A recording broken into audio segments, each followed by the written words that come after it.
अभी हमने देखा कुणाल जी, ईरान और इजराइल के बीच युद्ध चला कुछ दिन, उसके बाद सीज फायर हुआ। सीज फायर होने के बाद हम देखा अमेरिका एक बार फिर से हीरो बनकर निकला कि सीज फायर रुकवा दिया गया, दोनों में सहमति हो गई। आपको क्या लगता है, दुनिया पर युद्ध का खतरा वाकई टल चुका है या ये युद्ध दोबारा आगे हो सकता है? इसका असर भारत पर भी होगा? देखो, इसका सही जवाब मैं दूं कि ईरान को भी और इजराइल को भी, दोनों को ये समझ आ गया कि इस लड़ाई से कितनी तबाही उनकी हुई है। बिल्कुल। इजराइल को भी समझ आ गया और ईरान को भी। और दूर से बैठ करके कोई मजे ले रहा था। कहते ना, वो बिल्ली की बंदर बाट में बंदर मजे ले गया। वो कैसे मजे ले गया कि दो बिल्लियां एक रोटी पे लड़ रही थी। दो बिल्लियां एक रोटी पे लड़ रही थी। तो उन्होंने कहा कि बंदर ने पूछा कि तुम लड़ क्यों रहे हो? तो उन्होंने बोला कि इसको बराबर बराबर बांटना है। लेकिन मुझे पता है कि ये भी बराबर नहीं बांटेगा कि बिल्ली। उस बिल्ली ने कहा ये भी बराबर नहीं बांटेगी। तो बंदर ने कहा इसमें क्या बड़ी बात, मैं बांट देता हूं। तो उसने कहा ये सही है। तो उसने एक तराजू एक तरफ रख दिया, एक तरफ हल्का सा पलड़ा ऊपर था, एक नीचे था। तो उसने उसमें से रोटी तोड़ी और खा ली कि ये मैं खा लूं क्योंकि इसके तोड़ने से बराबर हो जाएगा। कि उसने कहा हाँ, दोनों ने सहमति दिखाई, उसने वो खा ली कि अब ये वाला पलड़ा है। तो फिर उसमें से तोड़ा, एक टुकड़ा खा लिया, फिर उसमें से करते करते दोनों के पास 6 रोटियों में से अब बची नहीं, एक रोटी बची। तो उसने बोला ये कि ये देखो, मैंने तुम दोनों की मैंने तुम दोनों का शेयर जो बांटा है, मैंने जो मेहनत करी है रोटी बांटने में, तो मेरी मेहनत का भी तो फल होना चाहिए। लास्ट की रोटी वो खा गया। तो अमेरिका ये कर गया। तो अब मैं, ये तो आप बोल रहे हो, मैं ये तो नहीं बोलूंगा क्योंकि मैं यूएस विजिट करता रहता हूं। बाहर का आदमी हमेशा ऐसे ही मजे ले जाता है। अब बात आते हैं उन दो बिल्लियों पर, या बात करते हैं इजराइल पर और ईरान पर। तो इन दोनों की लड़ाई में उन दोनों को यह समझ आ चुका कि उन्होंने क्या खोया है। तो अभी लड़ाई होने के चांसेस, जितनी भी लड़ाई प्रॉब्लम आएगी, ये 2 महीने जो हैं according to planet position dangerous हैं।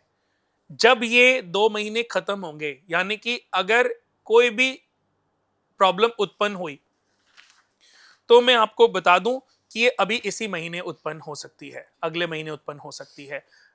जुलाई का महीना निकलने के बाद शांति धीरे धीरे बढ़ती चली जाएगी। एक आखिरी प्रेडिक्शन इस पॉडकास्ट की आपसे, फिर एक दो छोटे छोटे सवाल और होंगे जो आपसे किए जाएंगे।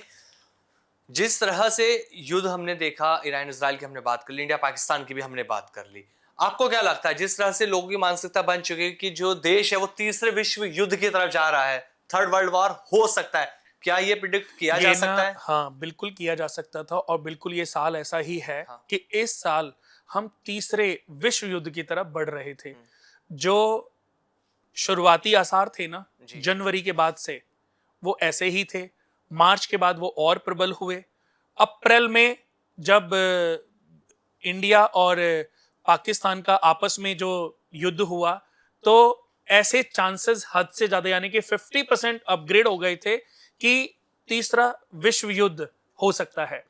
लेकिन जो भी यूएसए ने जो भी भागीदारी निभाई हो, या जो भी वजह बना हो ये युद्ध में सीज फायर होने का, या पाकिस्तान या इजराइल और ईरान में, सही बताऊं तो तीसरा विश्व युद्ध होते होते टलने की तरफ मुड़ चुका है।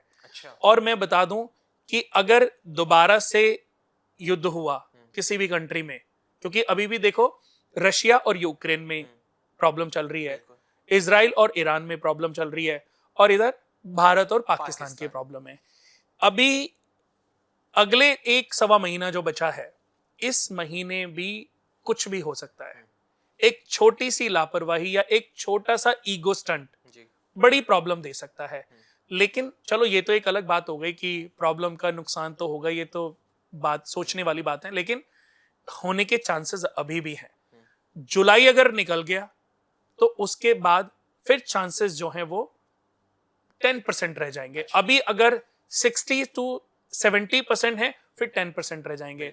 मतलब ये कहना भी गलत नहीं होगा कि अगर जुलाई तक कंट्रियों में आपस में कोई डिस्प्यूट नहीं होता, कोई भी प्रॉब्लम नहीं आती, तो मुझे लगता है कि आगे आने वाले समय में कोई भी युद्ध जो है, वो जो तीसरा विश्व युद्ध का जो माहौल है, ये नहीं होगा। और अभी के जो सितारे हैं वो ऐसे नहीं बन रहे कि अब ये प्रॉब्लम जो है तीसरे विश्व युद्ध तक जाए, क्योंकि तीसरे विश्व युद्ध के लिए अब तक युद्ध हो चुका होता, अब अभी भी ये कंट्री आपस में लड़ रही होती।